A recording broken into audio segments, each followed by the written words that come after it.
এই যাটা শীত গেল আবার ঈদও গেল, শালার কি কপাল, একটা বিয়েও করবে ফেলা।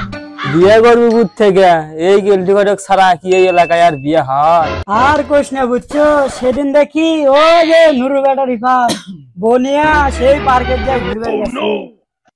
হ্যাঁ, কতই আশা করছিলাম রে ফিরানা বনে ঘুরবে যাবো, এই কেলটু ঘটকের জন্য আর হলো না।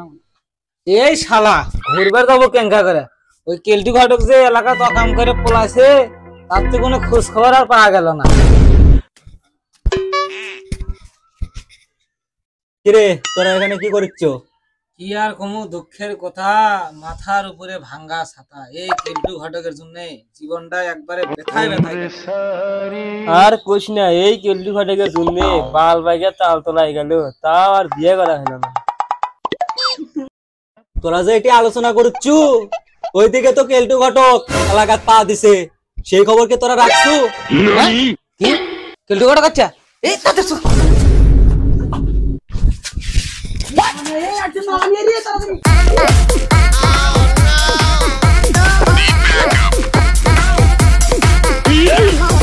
হ্যাঁ বিরো দাদাদার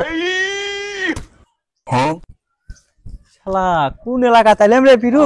খালি জঙ্গল আর জঙ্গল, জিঙ্গে থেকেছি উনকে আস। ঠিক কইছেন ঘটক সাহেব। এ বিরু কুটি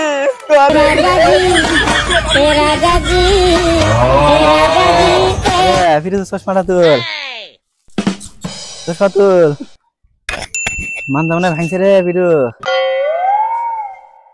বিরু মানজা তো মনে ভাঙছে রে। কোন এলাকা তাইলাম গো?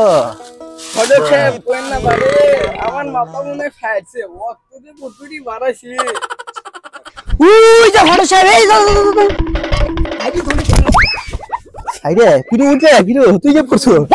আইরে ঘটক সাহেব বলে দিন রাখতে গো, ওলা মাগানা পালন করলি গো। হাই রে ঘটক সাহেব, আপনি এতদিন কোথায় ছিলেন? আর আপনার জন্য আমার বিয়ে আটকে আছে। কাটে না আপনার বিয়া এখন জানা যায়, আমাকে মানে ভাড়া করে কুটি নিয়ে যায় ইউরোপ আমেরিকা ইল্লে নিয়ে যায় ভাড়া করিয়া। ইল্লে এলাকাত কি বিয়ে করাম যাবি? পিরু তুই কো ইল্লে এলাকার অবস্থা? না ঘটক সাহেব, এলাকার যা অবস্থা, আগে বিয়ে করে দেখলেন রে আঙ্গিরে উল্টে সুদুন দিবি। হাই রে ঘটক সাহেব, এতদিন পর আসে আঙ্গে থেকে ঘুরতে হয়, এ বিয়ে করে নাকি?